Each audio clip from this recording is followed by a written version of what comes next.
Welcome to podcast number 12, Mastering the Art of Real Estate. I'm your host, Debbi DiMaggio, and today we are here with Shawn Kunkler of San Francisco. I was on his podcast a while back, and that just launched, and I'm so excited to go back and listen to what we chatted about. Welcome, Shawn. Thank you so much for joining today. Thanks for having me. I love doing this. This is gonna be fun. I'm looking forward to it. I know, I'm so excited. Two podcasters.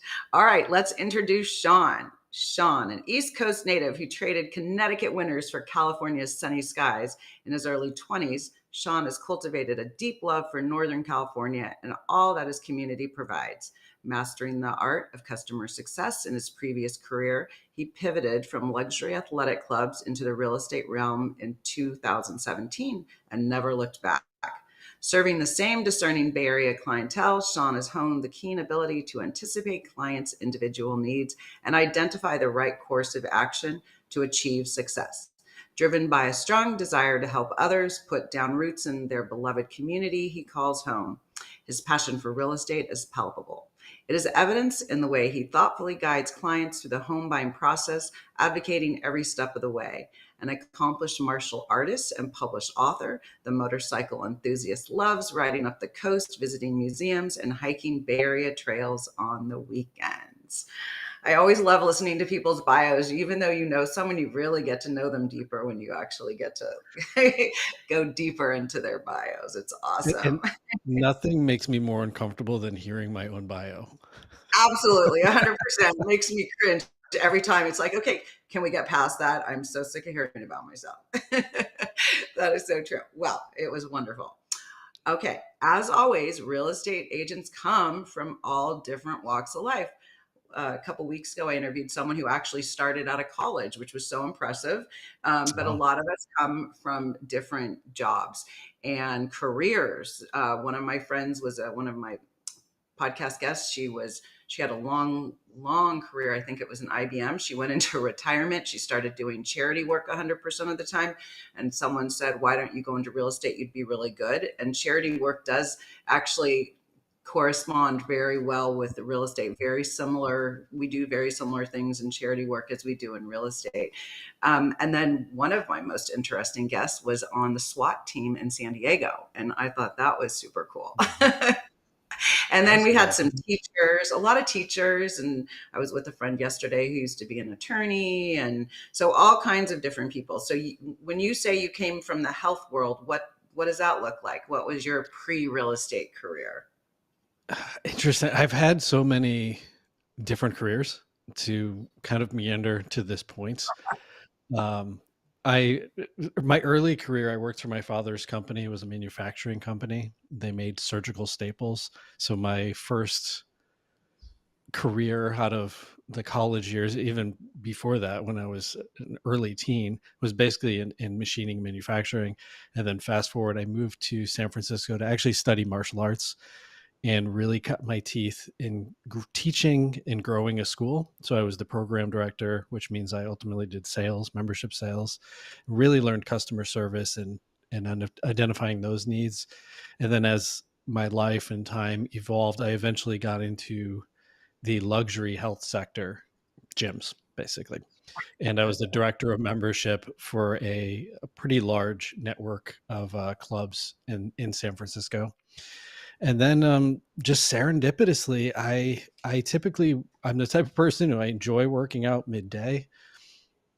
When one day I was working out, one of the guys I would work with all the time was in commercial real estate, and he just in passing said, "Hey, you know what? I think you'd actually be really good at real estate."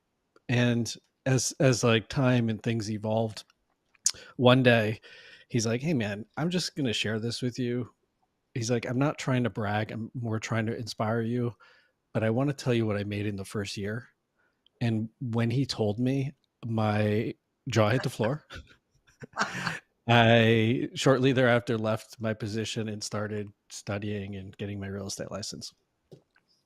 That's awesome. That is really great. That's actually, I got my license when I was 25, but then I didn't go into it because I said, who wants to buy a house from someone who's 25 who knows nothing about buying and selling real estate? But then later, when I was about 28, a friend went to Adam, my husband, and said, I think your wife would be really great working in rentals. And I was in San Francisco at the time, and I just fell in love with it. It was so fast, and you're just like showing property, renting property, drawing leases, meeting people. It was pretty much everything we do in real estate. And but yeah, it was kind of like approached, and it was like, well, that sounds interesting, because my father was in real estate, but he did Mm. investments very different than what we do in residential. So yes, we still love it, and I know you love it as much as I do.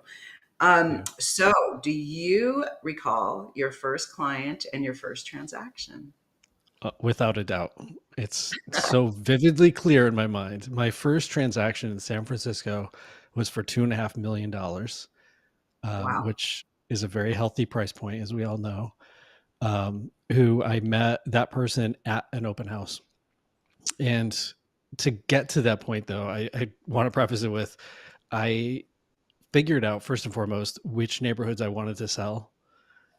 And then I did research on which brokerages sell more in those neighborhoods, and then moved my business to that brokerage, and then strategically made friends with the agent who basically had too many listings, and I knew she physically couldn't be hosting all of her opens. I became friends with her, and then eventually was taking all of her overflow of open houses, and then I would host incessantly. I would host.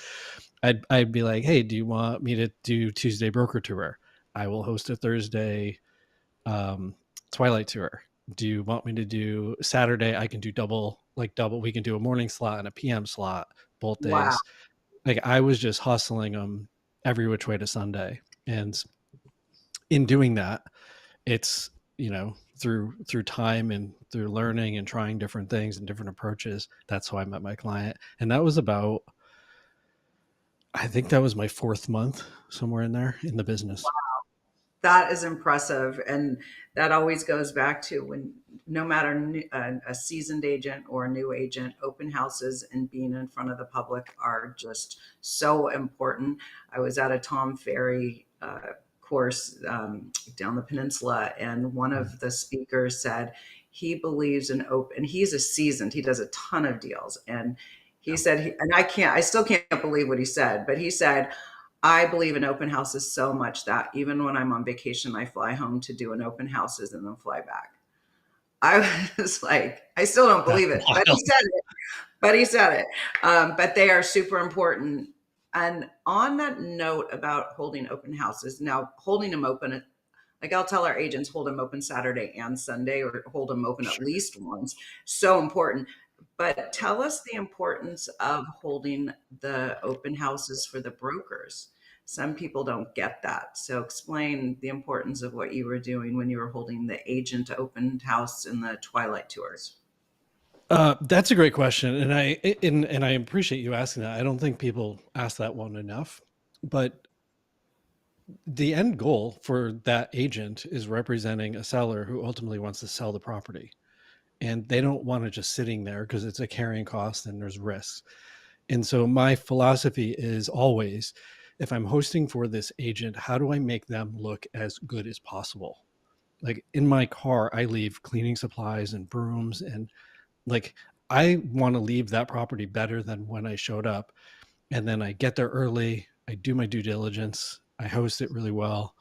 And then when I leave, actually before I leave and before I get there, I text the agent, hey, just showed up, opening up now. I'm giving him a level of comfort. I've got this. I'm taking care of it. I'm taking care of you. I'm ultimately taking care of your client. And then I host.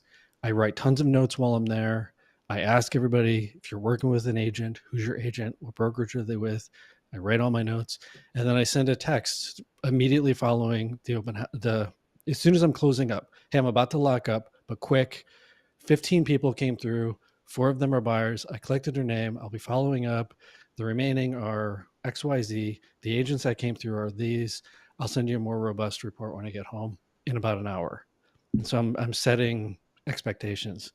And then when I get home, I write that report and I go into detail. I want the report to look so good that the agent can just forward it to their clients and look like a hero. And that's my goal. And to kind of rewind to my first sale. In doing that, eventually the agent just said, "Hey, I have all these properties come up. Here's the spreadsheet. Put your name wherever you want to host." And it was basically just do it because I know you'll do it type attitude. And the importance for the agent is, again, it's their client. And so if you can do whatever you can to make that agent look amazing to their client and ultimately help get this thing sold, it's you're halfway home. It's So amazing. I'm hanging on every word, and you said it beautifully. And what you ended up saying was you made yourself invaluable to that agent. amen. So anytime an agent who knows what you're doing sees what you're doing, and if they have, whether an open house, they're always going to call you. If they have a buyer they can't represent because it's their listing and they don't want to double ended or dual agency, they're going to call Shawn. They're going to call you because they know you follow through, you're consistent, you care. I mean, you care so much that you're bringing a broom to the open house and you are letting them know you're there when you got there and when you left, and you're following up. This segment, that spot is going right out to all of our agents because we have a lot of open houses. We're very fortunate to have a lot of listings, and we do offer that. It's a gift that you're giving to another agent who might not have business, or just getting started, or someone who's seasoned and doesn't have business, and you are actually gifting them. And the agents need to realize what you're doing, because that's how Yeah. they build their business. And I think you just hit the nail on the head. It's a gift. And if you receive a gift, like nothing is worse than giving a gift and they're just like, yeah, cool, thanks. But if somebody's like over the moon and they send you a thank you card and then they show themselves using it, you feel really good. And that's the same gift that that agent who's hosting is giving you. Like, show them that, holy cow, they just teed you up to potentially gain a client who is ultimately going to help live your dream, because it's you're going to get a commission check if you do a really great job for them. And so it's a massive gift. It is. And you sold a $2.5 million house. And I always go back to this one agent because he did everything so right. And he was a new agent. He was actually full time as a flight attendant. He would come home at midnight from a flight. He would do an open house Saturday. He would do an open house Sunday. He would show property in the morning. Yeah. Anytime you needed someone, you would call him. No one's asking, no one's giving money. They're just saying, can you show this for me? And he says, yes. There was no exchange of, sometimes agents will offer $50 if you go show this house. It was just like, no, I'll do it for you. I'll do it for you. Who do you think is getting those leads? I mean, Mhm. he's going to follow through. And that is how he built his business from a brand new agent to be in the top of all the agents, because he always said yes. He never complained. And he was always really courteous with letting you know how the open house went. One day I said, a couple of years later, I go, where do you get all your business? He says, from your open houses. Love it. I'm like, that's awesome. But he's doing what he's supposed to do. And that's exactly how you started out and how I'm Yeah. sure you still are. It's amazing. Um, So, so oh, go really quick, I'm going to interrupt you. Apologize, but two things: if somebody is brand new listening and they're trying to cut their teeth, a piece of inspiration for them: that $2.5 million buyer was cash. We closed in 7 days. I ahead. also met a 1.8 buyer, and they were under contract. It was like within 2 or 3 weeks after that, and then another 1.2 a couple weeks after that. So that one property gave me a ton of business.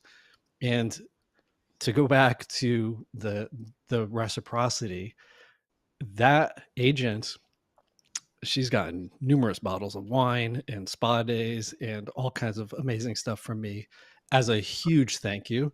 And she's also in the luxury price point. In return, as you were sharing, is if there's somebody she didn't want to represent, I would receive it. But on the flip side, I had an opportunity for a really high end luxury buyer that I knew I didn't have the track record, so I pulled her in as my backup. And so more importantly than any of this, the relationships that are structured all around us are so incredibly important. And the other filter that I would always do too is I would host properties for one of two reasons. I would either A, do it to acquire leads, or B, I would do it to build a relationship with the agent. So it may not be the best property. It may be that funky one bedroom that's been on the market for 30 days, 40 days, 60, but I wanted to get in front of that agent and show them my work. So I took it for that relationship. So I think being more strategic in these opportunities and not turning these agents, turning your nose up at them, I think is important. Well, that leads me to I'll skip. I'm had another question, but I'm going to go back to that. One of our taglines is agents are, as you know, this agents are colleagues, not competitors. And what you're doing, whether it's within your own office or outside, we're colleagues. We work together. If we're outside agents, different companies, we want to make sure we know them, they know us, that we're going to get our deal done. If they accept our offer, they know how we work, they know we're going to be kind during the process, that we're going to communicate. And then what you said, bringing it back into what you were doing, developing relationships. When I've coached other agents in different companies who are starting out, I said, make yourself invaluable. Go to the office, Mhm. sit there, be that person who, if someone asks you to do something, you do it, everything you just said. And so this gal who had been in the business, she was kind of working two jobs because she wasn't really feeling like she was in the business. She started Right. working with me. She started going into the office. She is now on a top producing team. She's selling houses. She quit her other job, but she made herself invaluable. And it was so fun to watch because, we say things and we share and we coach, and, sometimes it works for someone or not for another, but Mhm. it was so fast how she became so invaluable to this team that one of them will be retiring soon and she will be taking over that business. So Amazing. that's like, I don't even know, that's like the biggest gift in the world for a realtor, right? Taking over someone's business. It's a huge honor. That's somebody looking at you saying, "I really like the way you work and I trust you." That's it. That's a massive compliment. I know. It's so exciting. I'm so excited for her. Well, we're going to take a commercial break and then we will be right back with Shawn Kunkler out of San Francisco. Thank you. Mike Zorek, a three-time California state champion in Greco-Roman wrestling at 114 pounds. Mike, blind since birth, was born in Hartford, Connecticut. He was a six-time national placer, including 2 seconds, 2/3, and 2/4. He also won the Veterans Folk-Style Wrestling twice at 152 pounds. In all these tournaments, he was the only blind competitor. Nancy Zorek, a creative spirit whose talents have taken her to the stage and into galleries and exhibitions in several states. Her father, a commercial artist who shared his instruments with his daughter and helped her fine-tune her natural abilities, influenced her decision to follow in his footsteps. Ms. Zorek has enjoyed a fruitful career doing what she loves. Listen Saturday mornings at 12 Eastern for the Nancy and Mike Show for heartwarming stories and interesting talk on the BBM Global Network. Are you struggling to care for elderly parents or a spouse? Do you wonder if being a caregiver is making you sick? Are you worried about taking time off work to care for elderly parents and balance work, life, and caregiving? Has caregiving become exhausting and emotionally draining? Are you an aging adult who wants to remain independent, but you're not sure how? I'm Pamela D. Wilson. Join me for the Caring Generation radio show for caregivers and aging adults, Wednesday evenings, 6 Pacific, 7 Mountain, 8 Central, and 9 Eastern, where I answer these questions and share tips for managing stress, family relationships, health, well-being, and more. Podcasts and transcripts of The Caring Generation are on my website, PamelaDWilson.com, plus my caregiving library, online caregiver support programs, and programs for corporations interested in supporting working caregivers. Help, hope, and support for caregivers is here on The Caring Generation and PamelaDWilson.com. Welcome back to Mastering the Art of Real Estate. I'm your host, Debbi DiMaggio, and we are here with Shawn Kunkler out of San Francisco. Welcome back. All right, Shawn, love our conversations. Today, right now, we're going to talk about growth, strategies, technology, and transactions. Can you provide any advice or tips for new agents entering the real estate business? Yeah, host open houses. Exactly. I mean, I think I think we should look at leads two ways. The Okay. short, quick, the quick turnover leads, and then the long term. And social media, podcasts, videos, those are long term. You're planting a lot of seeds in there. You don't know what relationship that's going to lead to, and eventually it may come back. But open houses, you have predisposed buyers, potentially sellers, showing up. So the concentration is incredibly high. And so your conversion should equally be proportionate as high. But as I shared, I met this person at the open house. That evening, we put an offer on a property, didn't get it. It was couple weeks later, we put an offer on the other property, and then he got it and we closed in 7 days. So those are really quick lead opportunities. So honestly, I would divide my focus that way, and I would just have 2 or 3, maybe 3 max categories where I'm really focusing my lead generating time. Do you do postcard marketing? Do you do door knocking? What other sorts of things might you do? So it's a tricky one to answer, and the reason being, what I did in the beginning to get to where I'm at now is different than what I'm doing now to go to the next level, because I have a base that I'm working from. So the big thing that I rely on heavily is our relationship marketing. And so I spend less money on trying to get people to know me, if that makes sense, Mhm. for that marketing perspective. And I spend more time building better relationships with the group of people who already know me. And then we put them all into tiers. And if they're at, let's say, a top tier, they're getting gifts, they're getting invites to different events, they're getting our newsletter, they're getting postcards, they're getting texts, they're getting phone calls. It's an actual relationship we have with those people. But new people coming in, like open houses, which me and my team still do, you're getting the fresh new leads coming in that way. Okay, and because I know you well, we met because I was a guest on your podcast. So two of the things let's talk about you do. One is you have a podcast. I want you to tell us about your podcast. And number two is you graciously invited me into your relationship building to Realtor 180, your mastermind, where Yeah. we get to meet other agents around the country and develop relationships with other agents.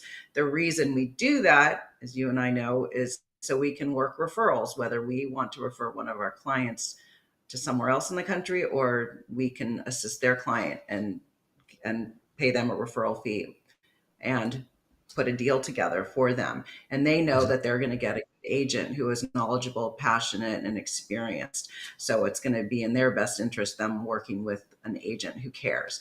So tell us about those two things. Those are huge marketing and ways that you elevate your business. They're huge undertakings. And so I would say they're not for the faint of heart, one, and then two, it's not necessarily a good strategy for an agent just getting into the business, because it's a long tail. Yeah. And so the ultimate strategy behind Realtor 180 is it's multifaceted. One, my juice for doing it regularly is I'm insanely curious. And I love sitting down with agents who are performing on a top level and figuring out what the heck are they doing? Like, what are they doing? They're doing something different. What's their mindset? What's their activities? What are they doing? And selfishly, I get to apply that back to my business. So Sure. amazing benefit for me right there. What it's doing is it's giving me an opportunity to build a relationship with an agent somewhere else in a feeder market to San Francisco. And so spending an hour with somebody, you really get to understand, how do they think about business? How do they think about the clients? How do they approach them? Because when we're making referral matches, the big piece is we want to make sure they can do the job. But the second big piece is we want to make sure that our clients that we're referring is going to like them. They're going to have a good experience with them. And so that is and was the goal with the podcast. Is it's ultimately a marketing tool. It's a marketing vehicle. Everybody talks about you have to provide value. And so if I'm emailing you every week to say, hey, send me a referral to San Francisco, you're going to delete or unsubscribe in 10 minutes. But if I'm saying, hey, check out this podcast with Debbi, she talks about this and she helps you solve this problem, or listen to this episode with Mark, who's in LA solving this problem. It's creating them as the celebrity. They're the go-to person. They're getting in the referral hopper. And then I'm getting in the referral hopper. But, and this is the big but, both are providing value. So somebody actually wants to sit and listen because they can ultimately build their business from the tools that we're sharing. So that was that strategy. I did that for a year. And I started to realize that most of the referrals weren't coming from the podcast. They were coming from my guests. And so then I just one day had the epiphany. I'm like, why don't I just get all my guests together? Because it's this really amazing group of agents peppered throughout the US. We're in all different markets. We have all different superpowers. Why not just connect people? Hey, you need marketing help and strategy? Talk to Wendy, talk to Mark. They are crushing it.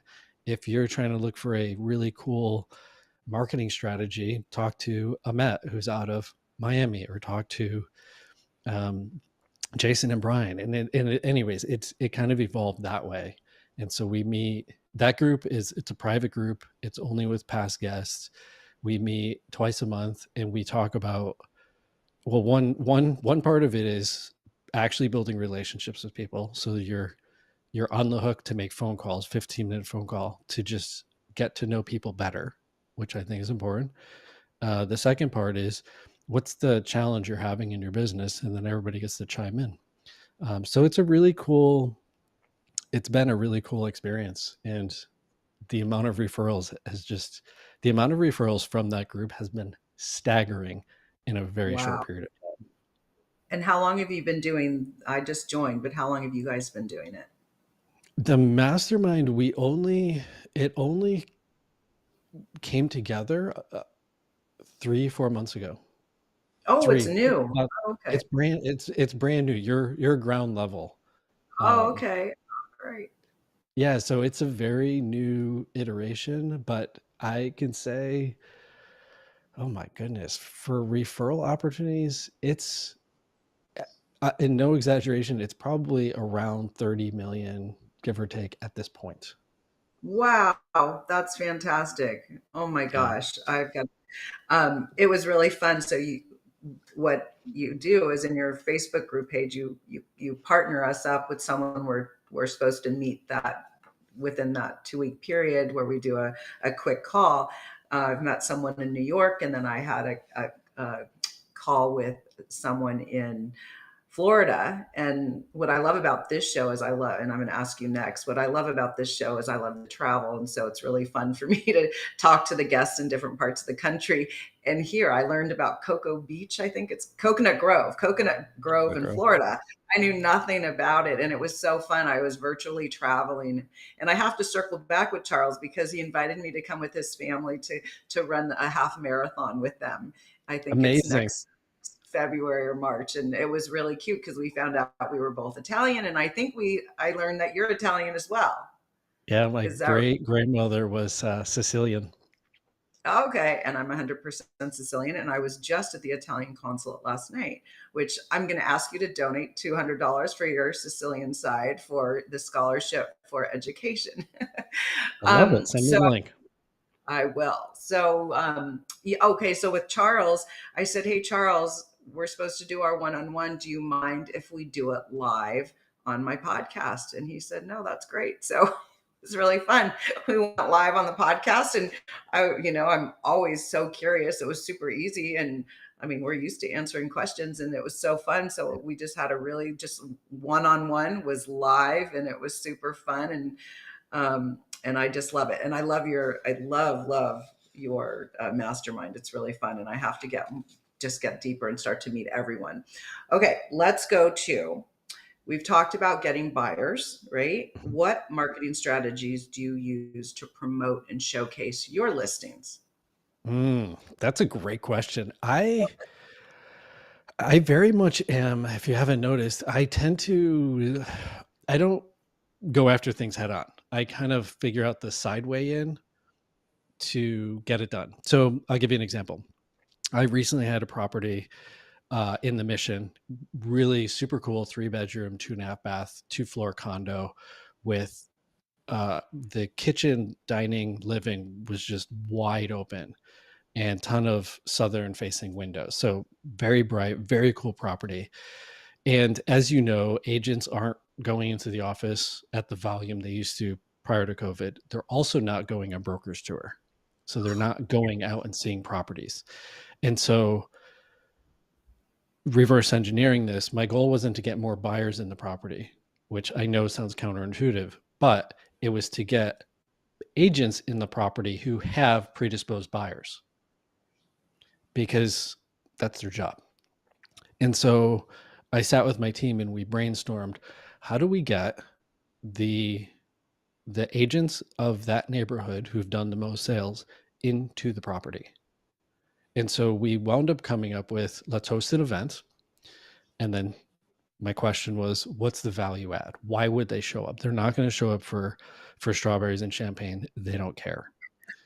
And so we did some brainstorming, and we, from my podcast, asking people where they struggle, social media, huge hole in everybody's game. So my operations manager, Kat, sat down, pulled a list of all the top agents in the Mission who have either had listings or buyer representation in that neighborhood. She compiled the list. I called Arjun Dingray, who has a huge social following. He's a mortgage guy. And then I called a really good friend of mine who's a CMO, Chief Marketing Officer. And I said, hey, I'm hosting an event at this property on this day. I would love to have you come and share your secrets to marketing and to social media. How can agents do it better? And then I called all those agents and said, hey, we're hosting an event. There'll be drinks and food and snacks. But the important part is we're going to teach you how to change your marketing so it's amazing. And we did it before we came to market. So it was on coming soon. It wasn't actually active yet. We had 20 plus agents there it was supposed to be an hour and a half sit down. It wound up being almost 2 hours. Nobody wanted to leave. Like, it was so much value. They're like, oh my God, this is incredible. The kicker was everybody made a video or 2 or 3, posted it on social, tagged it. Of course, all their buyers saw it. I wound up having that property in contract within a week, and we were 150,000 over list price. Oh my God. That is an amazing story. That is fantastic. So to kind of summarize is I try to approach it as, how do we think differently about what we're doing? If you just, I'm going to do a mailer, I'm going to just email everybody or I'm going to send a postcard saying just listed. I want to get it sold. I get that I'm trying to market for new business, but I want to get this thing sold. And so again, just thinking different. Who is the audience? What piece of value can you provide for them? And then go from there. That's incredible. And yes, right now, I don't know if it's, there's always something going on in our market. That is just such a brilliant story. We have a really cute listing that just came on the market. We're getting another one ready. We have one, a couple on the market, and we're like, where are the brokers? Why aren't the agents coming through? It's like that in San Francisco as well. They're just not getting out. And I think what happens is that with the internet, agents are thinking, well, it already came out online, so my buyer already knows about it before broker's open even occurs. And so they just don't, they're kind of lazy, or they just don't go out, or they're like, I don't have anyone for it. So they're like, why am I going to go? But what you did was incredible, because it is true. It's still hard to get agents back into the office, where a lot of synergy happens when you're in the office. Deals happen when you hear of Exactly. something. I mean, it's just all part of being part of what you're doing. And that is great. And that reminds me of a story that we did. So there was two things you said. Earlier, you commented on how important the relationship was with the agent in your office. You literally went and changed offices to be near this person, this agent in the area you wanted to serve. And you became very close to this person, and have been the recipient. You've also been the giver, but you've also been the recipient of some great success because of that relationship. And you also said that you weren't ready to represent someone in the high end, so you had her come work with you on the deal.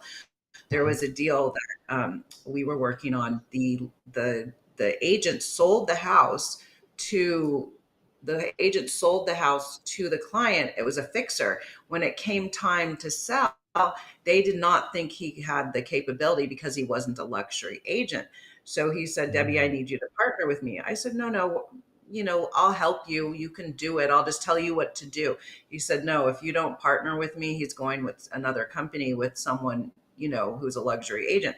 So we partnered together to make that work. And he was really happy. He got to learn, everything that goes into it. His name was still on it. But he, like you, he saw the importance of co-listing. And for me too, I'd rather co-list. It's better to get half of something than 100% of nothing. And likewise, bring this into our Italian roots. We just created a partnership collaboration agreement for a property in Florence, Italy. It's 13,500,000 euros. And it's this secret apartment in Florence, Italy. And it said it has a 2-car garage. I'm like, where in Italy do you have a 2-car garage? It is this magnificent property. I have it posted on YouTube. And so what I was telling other people, when people say, oh, 13 million, that's so, that's outside of my budget. Well, it gives us something to market. And this was what I told the agent back on this property in Piedmont.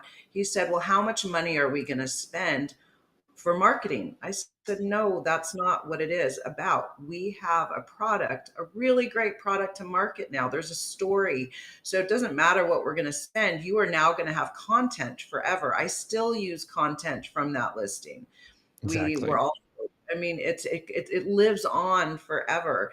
And we, like you, doing the reverse engineering of getting people through, we did something similar. We had a broker open, invited the brokers to come. We talked about what we did to bring this home to market. We had an interactive, food and drinks, of course, but it was for the brokers. And we hosted a little discussion. So there was value there for them. What did you do to bring this home? We also had an evening twilight tour and cocktail party, inviting the neighbors so they can come in and they felt part of something. A lot of times, as you know, when people go to open houses and their neighbors, they say, oh, I'm just a neighbor. And the first thing I Yeah. say to them is, you're a neighbor and you're very important. Come on in. You can come see the house. There's no shame in a neighbor coming to preview the home, but they always come in with their tail between their legs and they're like, I'm just a neighbor. I know it's interesting. And I always ask neighbors, well, tell me, what do you love most about living in this area?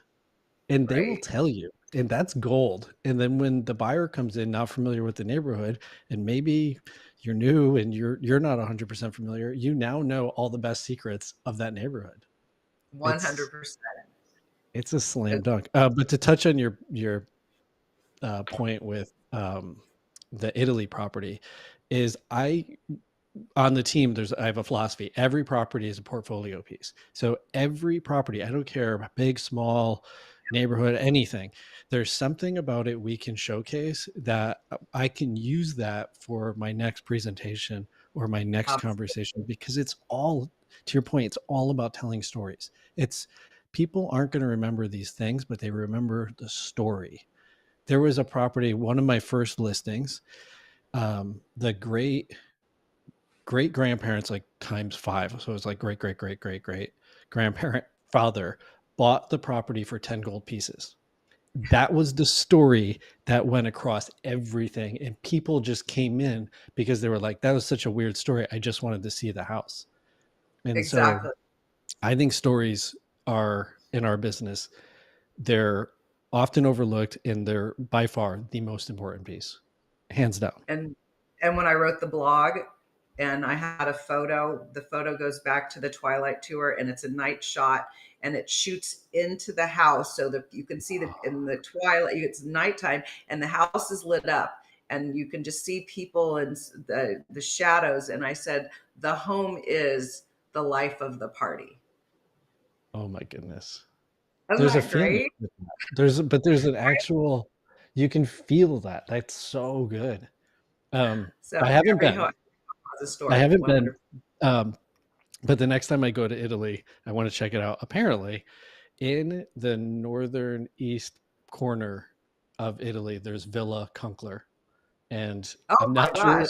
if there's a specific relation, but I think there is because there's many variations of my last name, and this specific variation is not the most common.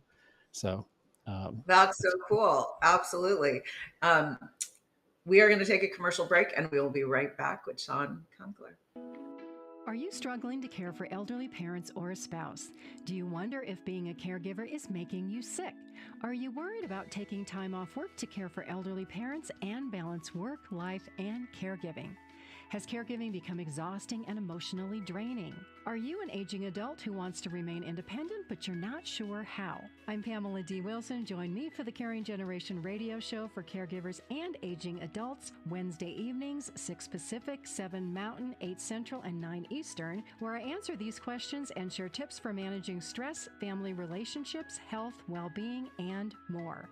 Podcasts and transcripts of The Caring Generation are on my website, PamelaDWilson.com, plus my caregiving library, online caregiver support programs, and programs for corporations interested in supporting working caregivers. Help, hope, and support for caregivers is here on The Caring Generation and PamelaDWilson.com.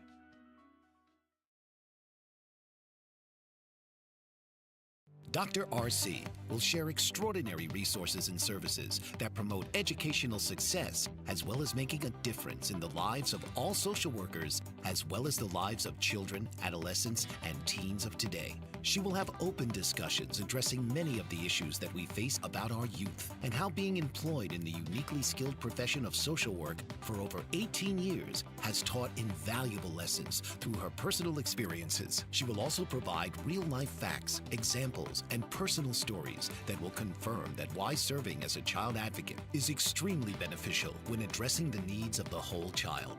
Listen live to Dare to Soar, Saturdays, 10 a.m. Eastern on the BBM Global Network, and tune in radio as Dr. RC will provide thought-provoking information that will empower, encourage, and strengthen students, families, and communities across our nation. You can also visit her at soarwithkatie.com. Welcome back to Mastering the Art of Real Estate. I'm here with Shawn Kunkler, located in San Francisco. Now we're going to go into rapid fire questions. Where do your buyers feed from? my sphere, past clients mostly. And are they coming from, so are they coming from out of the area? Like for us, we're in the Piedmont, Oakland area, and a lot of our buyers come from San Francisco. Where are your buyers coming from? Oh, physically, where are they coming from? It's interesting. They generally have already established themselves in the city. They're Okay. not moving to the city and buying. So they typically moved to the city, rented for a period, figured out the neighborhood they want to be in, and then they're buying. But generally speaking, I mean, I tend to click with people on the East Coast, but they tend to come up or have come up at some point. They're in the tech hub and tech sector. So a lot of them tend to come from Facebook, Meta, Apple, Tesla, Google, and then they move into the city and then they make a purchase in the city. But I do Okay. have the bulk of my buyers who are then leaving on referral tend to go to Piedmont or Rockridge, pockets of Oakland, Berkeley, or Alameda. right? It's kind of funny. So the people come in and rent, and that's what we used to do when we lived in the city. They come and rent, and then they're like, if they decide to stay, they'll buy in the city. And if they decide they're going to get married and start to have a family, they come to the East Bay. And then now it seems like people have been kind of migrating up to the Seattle, Washington, Oregon. And then when I was talking to Charlie, he had someone from Washington now going over to Florida. So it seems like a lot of people are going Florida, Texas, and I guess Idaho is really growing as well. Interesting. What are the first three things you do when you wake up each morning? What's your morning routine? I don't want to tell you, but I doom scroll for a second. I check everything really quick first. I hit snooze 3-4 times, notoriously, and then I check my stocks. I check quick emails, see if anything like happened to blow up in the middle of the night. I check Facebook, check Instagram, all that garbage, and then from there I immediately make a coffee, and then I grab my iPad, and then I immediately go into my gym and I hop on the treadmill, and then I do a brisk walk for 20 minutes religiously. And then from there, I hop in the shower, and then I sit at my desk. But to kind of preface it really quick, when I'm on the treadmill, I tend to listen to things that are motivational, inspirational, or if I'm trying to figure out something within the business, I'll listen to a podcast or something about that topic. So I'm already priming myself. And then after I shower, I get to work. I love it. It's awesome. What are the most popular communities or neighborhoods in your area? What are the neighborhoods that you like to serve? I know you probably serve a lot of areas, but what are your favorites, or what are the last couple buyers or sellers you've worked with? Because I am heavily in the tech sector with my clients, and that just happened to evolve that way. They tend to be in the Coal Valley, Noe Valley, Bernal Heights, Mission, that pocket of the city. I don't have a favorite neighborhood per se, because I feel like they're kind of governed by restaurants, and we have so many restaurants. But I have like my favorite. I definitely have my favorites in each little Okay, pocket. that's the next question. So tell me some favorite restaurants or cafes or places you like to go. What's funny for years is anytime I traveled, and I would come back, the first place I would go is there's a restaurant in Nob Hill. It's Ristorante Milano. It's Italian food, and I would always find my way there. But since, oh gosh, I we recently, and I wish I knew the name of it. My partner Cielo is Filipino, and she always talks about there's no Filipino food in San Francisco, and I happened to find a place that was fusion, and it was amazing food. I'd give them a shout out, but I just cannot remember the name of it. But it's easily Googleable. Yes, best Filipino restaurant for sure. I was surprised. I went to the RH Restoration Hardware restaurant in Potrero Hill. Amazing. Is that I when I first of all I got there, and it was just spectacular. Was it an old building, or did they build it from scratch? It's just the building itself is stunning. The area was so clean. I felt like Restoration Hardware was paying to keep the streets clean. It was so clean, and I can you comment on that? Excuse me. So that whole area was very industrial. And so, like, if you rewind back in the day, there was a pocket as you make your way towards the city that was basically just parking lots. And we would joke it was like parking lots in Fennel would And you're push up. talking to let our viewers know, you're speaking of China Basin, maybe when you like below the giant stadium on down Correct. towards Correct. Potrero. Okay. And then fast forward only a small handful of years, let's say in the past 15, now the Warriors Stadium is there. That whole area has exploded. That pocket where Restoration Hardware was, I think it was like a power station or something for PG&E. It was a Mhm. grungy factory area. And there was a lot of manufacturing. It was a lot of just blue collar work. It's right next to the bay. So it was a lot of shipyard type work. And then in the past handful of years, it's transformed amazingly. Restoration Hardware is actually a phenomenal place to take clients because you can go, sit down, have a wine, chat with them, and then walk them into the whole design studio. And it's like there's an entire room of just handles, and they can look and play. And I do like It to looks, stay yeah, obviously in yeah, flow with my clients. And if they're making design choices, I tell them, hey, let me know what you're deciding. I'm happy to look at it and I'm happy to share. If you're thinking about doing the renovation now, but selling in 5 years, let's figure out strategically what's going to help it sell for more at that point, rather than make it so hyper personalized that you're going to wind up shooting yourself in the foot. And so 100%. that's a Was it Elizabeth? great spot for that. It's, I mean, well, it looks like when you just walk to the front of the Restoration Hardware, it's like you just stepped into Paris or something, and you go into this building, and the details and the molding and I mean, just the whole design is just incredible. And the atrium where you eat, and I mean, it's Yeah, spectacular. And the city, and it was just so clean, the whole outside. But the city is coming back. I mean, it was just really clean around there. The streets, the sidewalks. I was just very, very impressed. Um, what are some, well, I think you named most of it, but some of the anchor companies that makes well, I know some companies have come in and left. So what are just a few of the anchor companies that are left in San Francisco? I mean, I know we have the Silicon Valley, but what's in San Francisco? I believe Pinterest, if I'm not mistaken. I mean, there's so many. Salesforce is actually the number one employer of all of San Francisco, and they have by far the tallest. You can see it from the East Bay, the tallest building in San Francisco. Restoration Hardware, obviously, they're a huge contender. But I would say the two other businesses that we probably don't view as businesses, we have the Giants and we have the Warriors, and that brings in tons of tourists. It's those areas when there's games or events, it's just it's a whole like city just comes alive, and it's such a beautiful place. But even during, if you look at the peak of the tech booms, AI is heavily pushing itself into the city, but the tech was never really in the city. Apple, Right. Meta, all of those, they have satellites in the city, but their headquarters is not in the city.